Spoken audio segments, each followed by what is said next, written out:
I couldn't get up that hill and I didn't want to be mentally destroyed. But now every time I turn around that corner at the bottom of the road, I just can see it and I'm like, yeah. Sea swim I wasn't prepared for in the slightest. I was not prepared for how disorientated I was going to feel by the waves. There is no rush, but every day does matter. Once I got cleats and bike shoes, that was it. For 11 rides, I fell off every time. I was ringing people to pick me up. I was getting Uber X's back when I climbed on my friend's bike. It's not what I thought I'd be saying, that I was a GB age group athlete. I am Katie Halligan. I live in Rochdale, which is in Greater Manchester. And I am, well, I would say a running influencer, I guess, of some sort. I started up an Instagram account a while ago because I was trying to lose weight and it blew up from there. So yeah, I've lost around 5 stone and done a lot of races, and recently I've transitioned into triathlon, which I'm really enjoying. So yeah, that's me. For the people that aren't watching, when you said running influencer, there was a little bit of a grimace there. It was like, do I say this now? Because obviously that wasn't the goal, I would imagine, when you first started the account. That was probably accountability, was it? Is that why that was first sort of launched? It was slight accountability, and it was also I'd recently started running more. Well, I'd never ran before, and then I was posting a lot of my runs, and I thought everybody's going to unfollow me from my personal Instagram. So I decided to create that just so I could post and be a little bit geeky about running without my friends getting bored of it. But then it went from there, yeah. So a bit of accountability and a bit trying to not annoy my friends any more than I already was. So where did running first kind of come into your life? Because you mentioned, you were kind of using it as a weight loss tool to start with, but there's a difference between that and what you're kind of doing now and running for performance and doing triathlon for performance. How has that changed over the years? And when was that switch flicked, I guess, into being a little bit more competitive in the space? Yeah, so I think right at the very start, it was just about trying to go out. And I remember my first run was 1 mile and it took me 18 minutes and it was horrible. Like I came home and I was like really upset and I was just really determined to be able to do what other people did. Like people were posting that they'd done a 5K and I was like, I really want to do a 5K without feeling like this. So that's where it all started. And then when I started to enter the races, I started to get times where I was like, oh, that's actually okay. Like I got that average for a woman here. Like that's really good. And then it was one race where I'd broken my foot I'd just recovered from breaking my foot for about a month, and I did a half marathon, which was in Birmingham, and I got like 1 hour 40. And at the end of it, I felt great. And I was like, oh, actually, like I could have done a bit more there. So I decided to enter Rochdale half marathon and see what I could do. I was aiming for like a 1:35, I think. And I ended up with like 1:27. And from there, I was like, right, okay, I can push on and see what I'm capable of here. And then triathlon was a different thing that I then got into. That was purely because my friend who did triathlon injured her knee a few weeks before she was doing a sprint race. So for people who don't know, a sprint triathlon is a really shorter one in comparison to the others. It's not a super sprint, which is the shortest one that there is, but it's a relatively short swim. And then the run is only 5K. So the only part I had to tackle was the fact I hadn't ridden a bike. So she said, oh, you can use all of my stuff. You can borrow my bike, borrow my tri-suit, you'll be fine. And you used to swim, you'll be fine. So I was like, well, I guess so. Like I can give it a go. And then everyone around me was just like, oh yeah, why not? It'll be fun.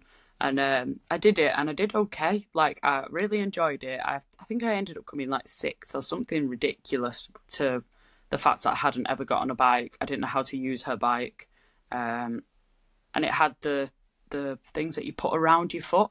Now I use cleats with the pedals, but it had them like straps on the pedal, and I just didn't even know to put my foot in it. So I was riding for like half the ride without that. So yeah, but I ended up doing well there, and then somebody locally from the endurance hub near me, which is a bike shop, was like basically just said you've got a lot of potential, and yeah, it went from there.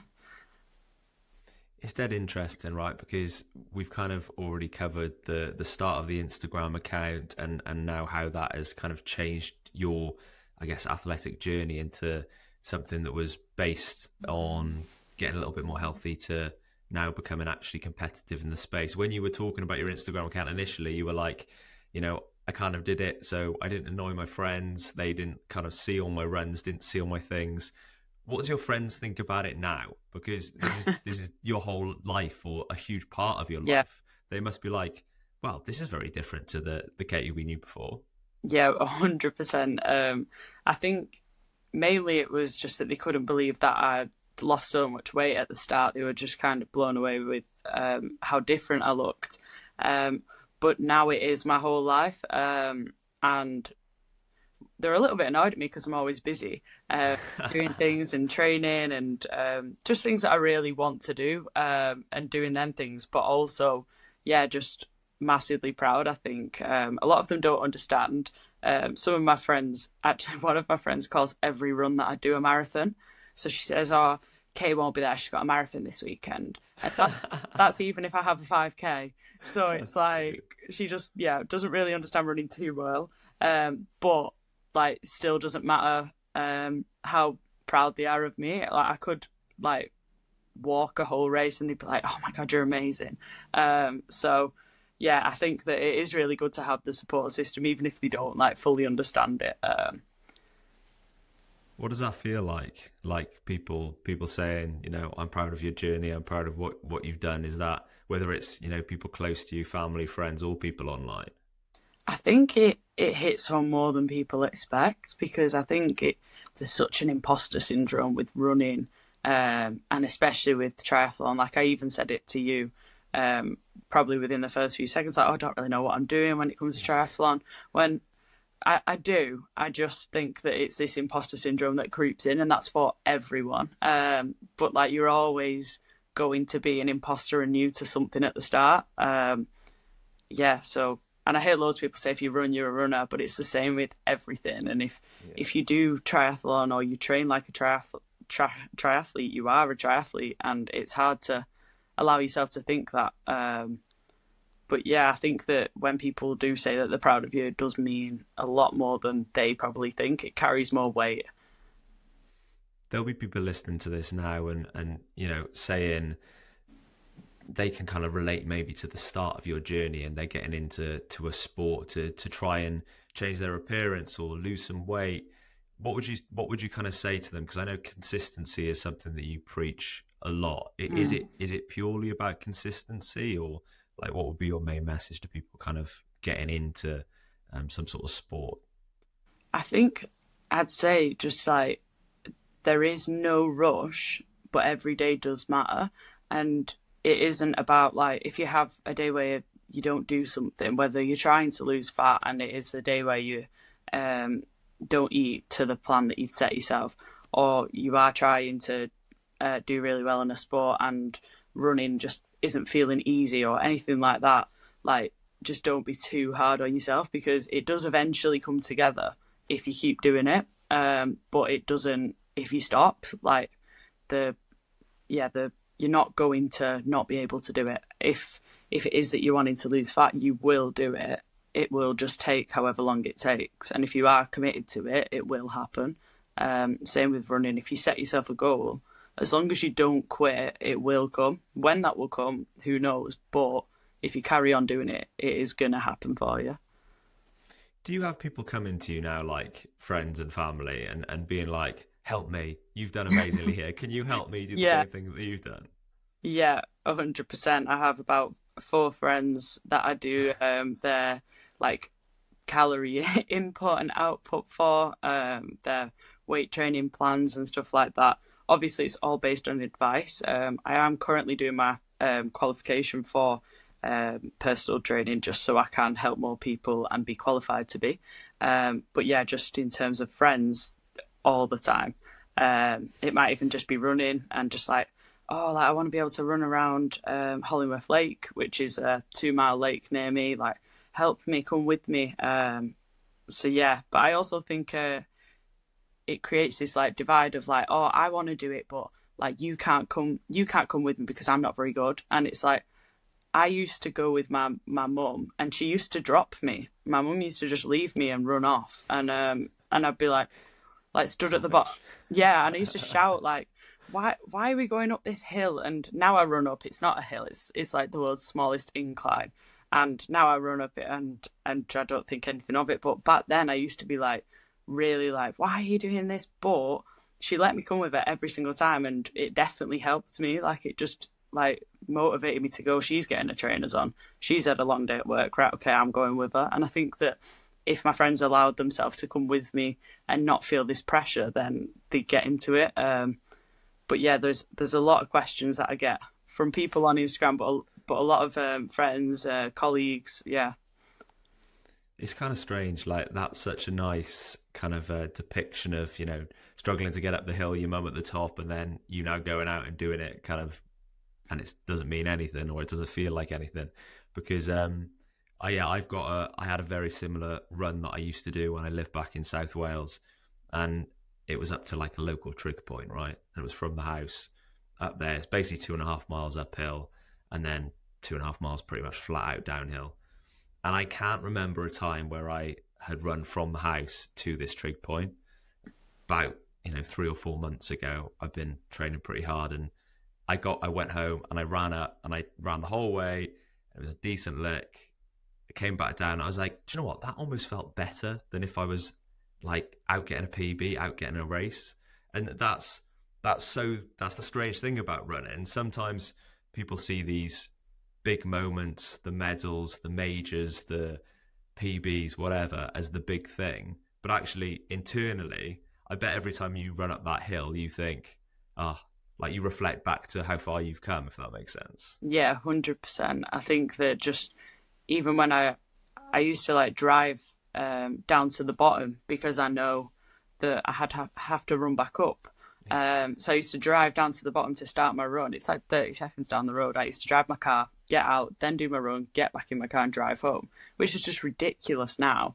But then like that was just like all I knew what to do because I couldn't get up that hill and I didn't want to be mentally destroyed. But now every time I turn around that corner at the bottom of the road, I just can see it and I'm like, yeah, like my fitness level is ridiculous compared to then. And Yeah. but like without that person, I wouldn't be this person. So I owe it to the girl who used to drive to the bottom and still go on them 1 mile runs. I think that's such a good lesson as well to kind of be kind to yourself a little bit, isn't it? Like if you need to drive to the bottom of the hill, or if you need to go and run on the flat, find a nice loop, like don't force yourself to do something you don't want to do.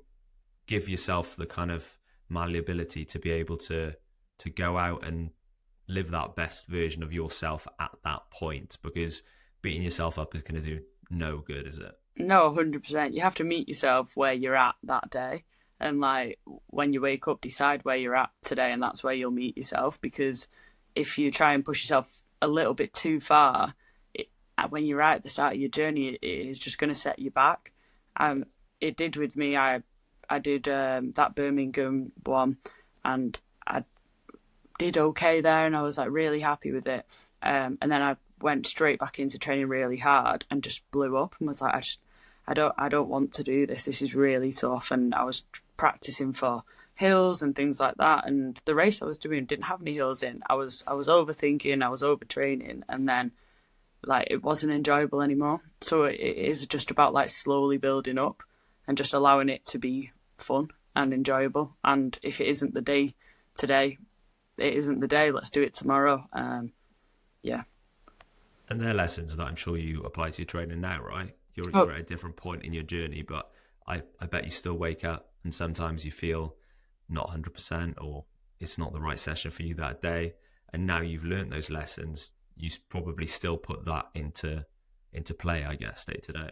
Yeah, definitely. It happened last week before my race this weekend. I was really just so tired from work, and I had a few sessions that were in that I really wanted to do, so I felt fresh, but I basically had nearly the whole week off.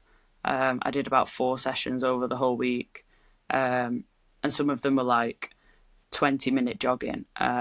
So I just knew that I wasn't going to be ready for the race if I put any more pressure on myself, any more pressure on my body. And to some people on Strava or something, it'd be like, where is Katie gone? Why is she not doing anything? But to me, I knew exactly what I was doing. I was meeting myself where I was that week. Do you feel that pressure sometimes of like Strava or Instagram or where's Katie, what's she doing? Do you feel that pressure? Yeah, I mean, with Strava, not so much because I've only recently made it public. Like maybe like 2 weeks ago. I've only recently made it public because I couldn't quite figure out how to hide start points and end points and how much I wanted to do that.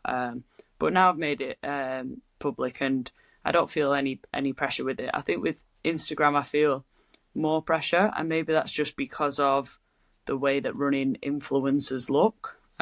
More so like what I look like rather than what you're doing.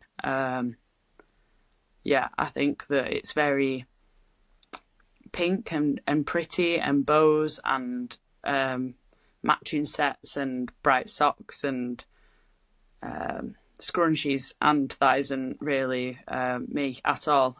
So I don't really fit in with the kind of running influencer look. So that's probably the thing that I struggle with the most when it comes to Instagram. But do you think that is probably not why you've gained the following you've got, because there is so much relatability? Yeah, I think so. Hopefully it's just because I am myself. I think that I could be more myself on my social media. And I think that sometimes it is very, this is what I'm training, this is what I'm doing, this is what I'm aiming for. And it's like, actually I do have family and friends and a full-time job and a personality. So I think sometimes I don't show it as much as I could on social media. Yeah. I think that's everybody though, isn't it? To an extent, like it's hard to put the whole of you into even a 20 photo carousel. Like you can't. It's like it's genuinely impossible to do. So I think you again probably have to like give yourself a little bit of leeway sometimes when it comes to stuff like that. Does it feel a little bit like, because you mentioned the full-time job there, and I wanted to touch on that, like you've got all this going on, you've got a full-time job. It must almost feel sometimes to you like there's 2 Ks. If that makes sense. It's like, God, I have to balance these 2. Yeah, I mean, there's more than 2, definitely. There's definitely more than 2. So good. I spin a lot of hats. I'm like, before I got into my running, I was a football manager. So now I still do football coaching, but that's only like once every week. Whereas before it was 3 nights a week, once on the weekend. So that's one hat. And then there's my full-time job where I work in secondary schools. So that's another hat. And then there's, being a triathlete on the side. But that's kind of the full-time job, and the others are the side ones. But yeah, and then there's Instagram as well. Yeah. Do you like being that busy? Have you always been that person that likes to kind of fill up their plate, if you will? Yeah, I've always been such a busy person. Like even as a young child, I've been really, really busy. I'd say that right now I am at my brain's capacity though. So I don't think that I could let anything else in. Yeah, I'm full up, and yeah, I've got goals in all the different areas, and I'm moving towards them all, definitely. But yeah, I'm definitely full. So I'll stay this busy, but I can't get any busier, I don't think. We talked about, before we hit record on this, your race at the weekend, and I just wanted to touch on it because it was a big race for you, Llandudno Standard. How was that? Talk to me about kind of the preparation leading in. You already kind of mentioned that the week leading up wasn't perfect, or you weren't feeling 100%. How was the race itself, and what's next, I guess? Yeah, so the lead up was around 6 or 7 weeks from my last one. So my last one was Beaver Castle, and I managed to place second there, but the course was very different. And obviously, I would say that, I mean, not discrediting myself at all, because I worked hard and it was the hardest I've. Honestly, it was harder than a marathon, and that's all. Like, an Olympic distance triathlon, in my opinion, is so much harder than a marathon. And from that race, I placed second. The field at Llandudno was a lot stronger, with it being a European qualifier. Everybody was there to compete and really, really push themselves. And there was some amazing ladies, amazing age groupers. So at the start of August was when I started to train for this. And it was, my idea was that I wanted to do as well as I could. I wanted to get my time down from my last one, which was 2:53. And I've been working with my triathlon coach, and he basically said, like, let's just go for Llandudno because it's a European qualifier. At this point, it was, right, okay, Google everything about what that means. Please just have no idea what's going on. So I was Googling, I was geeking it out, making sure that I knew what it meant, and how I could put myself in a position for that to actually be the case. So yeah, it was only about six or 5 weeks of building up to that. So it was some really hard weeks. And then the last week was not great at all. But I knew that I'd got the fitness in me. I knew that I'd built up enough. I was definitely the fittest that I'd been. I did Copenhagen half just in the middle of the build, and didn't race that. I just ran it and enjoyed it and did really well there. So I was like, right, okay, I'm definitely the fittest I've ever been. I think I'm ready for this. Last week wasn't great, and then went into it. Sea swim I wasn't prepared for in the slightest. I was not prepared for how disorientated I was going to feel by the waves. I always go up to the reservoir near me and I always say, it was so choppy up there, but it's not a sea. It's definitely not a sea. And sighting was quite difficult. I only heard the term sighting maybe in the past month.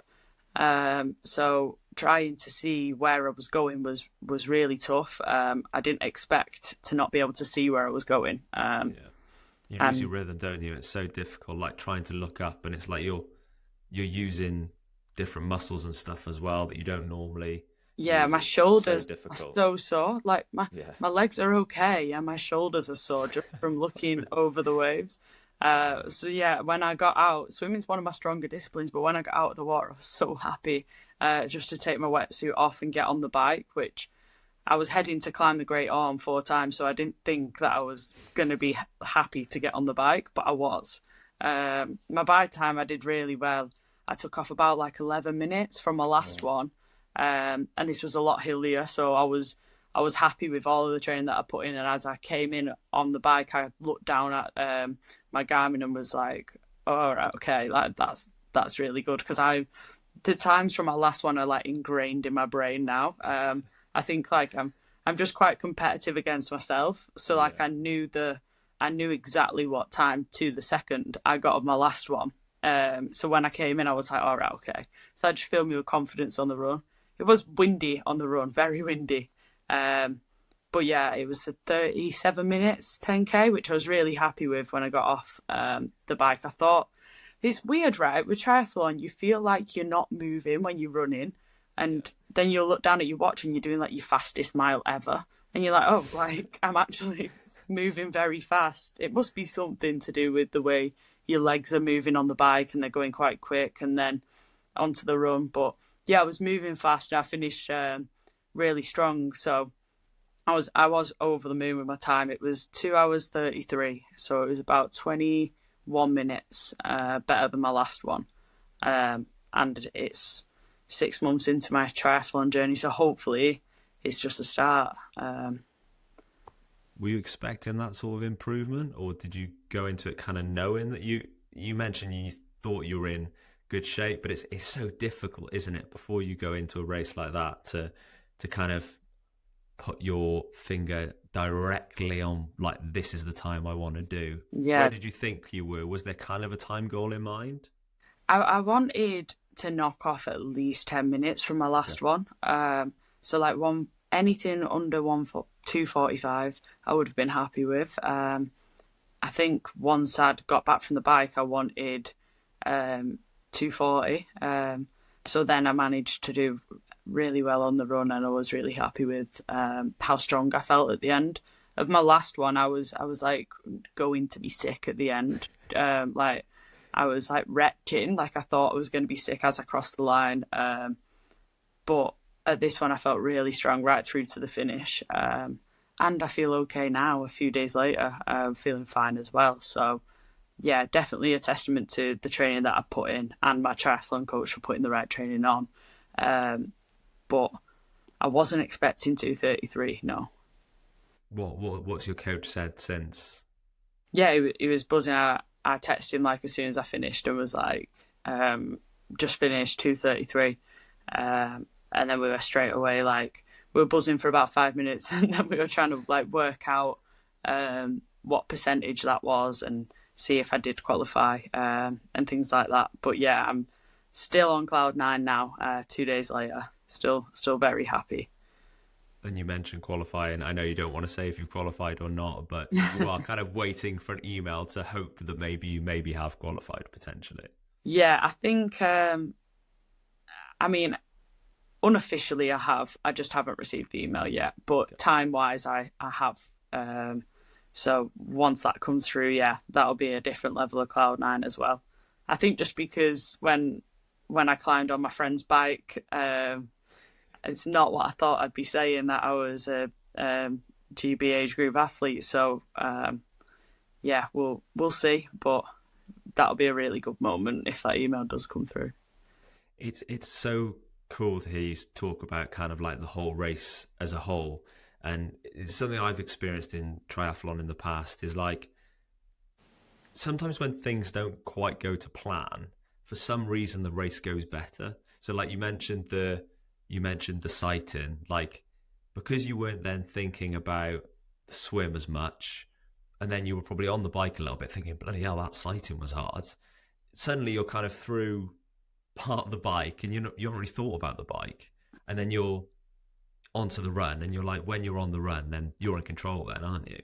Yeah. It's kind of strange that almost sometimes when the date isn't perfect, the result seems to be more like that, which is odd. It's a very odd one.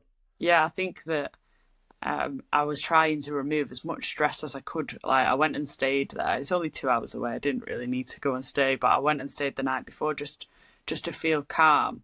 And then as soon as I was in the water, everything just went out the window, and I felt so stressed for the entire 30 minutes. And like, yeah, I didn't even know that I'd done one lap. Like I didn't know where I was, what was happening. And it's definitely just a learning. But then as soon as I got onto the bike, I dread the bike, but because I was so happy to be on the bike, I think I just did better.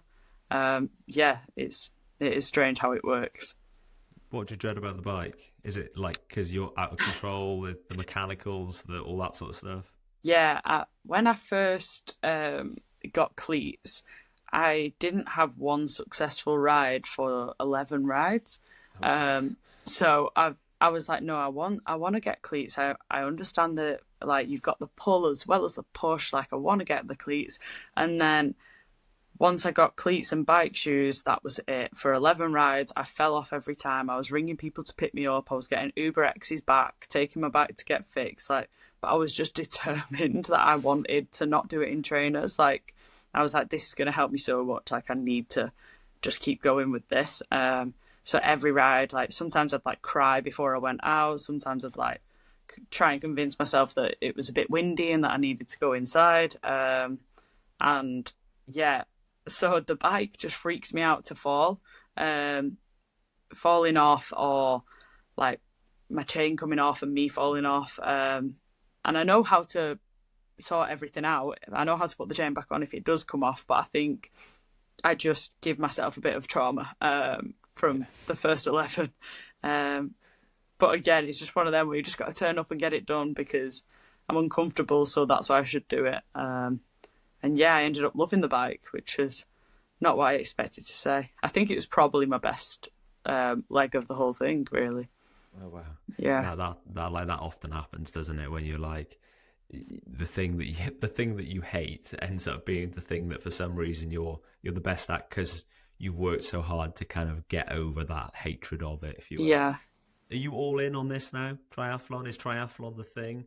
Yeah, I think so. I mean, I was all in on running. And out of the three disciplines, I do believe that running will always be my favourite. If somebody says, do you want to go for a bike ride, I'll say yeah. But if someone says, do you want to go on a run, I'd jump at it. I'm like, oh, yeah, when?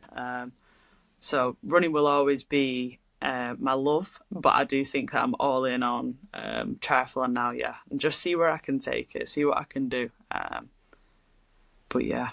Is it kind of like race by race, month by month, year by year? Or if we were to say flash forward 5 years, would Katie have goals? Or it's almost been such a short period of time, like 6 months, and you've got to this point, like who knows where you could be in 5 years? Yeah, I think it probably is year by year. I think I kind of know what I want for the rest of this year. And that's just to do some more running in races. I've got a few like half marathons coming up and stuff, and just try and do them and enjoy them. And then next year it'll be a reset of what do I want to get out of the year, and where do I want to be at the end of the year, I think. But again, it's hard to tell because it happens so quickly. I mean, the fat loss didn't happen quickly. That was a long slog. But the kind of change in my running has happened quite quickly. But I think it's just because I found the love for it. I think because I found the love for running has then helped me find the love for so many other things. So yeah, I think I'll just take it year by year, see where I can end up. Where did that love come from? You found it, but why was it there? I think it was just the thought of like proving to myself that I could do it, and the feeling I got when I did, the feeling when I finished runs that I previously couldn't, and then also just shocking myself and seeing the times that I was actually capable of doing. But I do think that I looked at people who were getting similar times to I get now and think, oh, they're just built different. Oh, they just must have loads of time to train, and they must just do this and that, and they must have done it for years. And like, it's actually just, if you stick to it and you are consistent with it, then you do get there. I think that you don't like anything if you're not good at it, and once you do running enough, it's enjoyable. And if you can finish a 5k without being really, really out of breath, then that then becomes really enjoyable. So yeah, I think that it's just seeing myself getting better. Progress is probably what makes me have the love for it.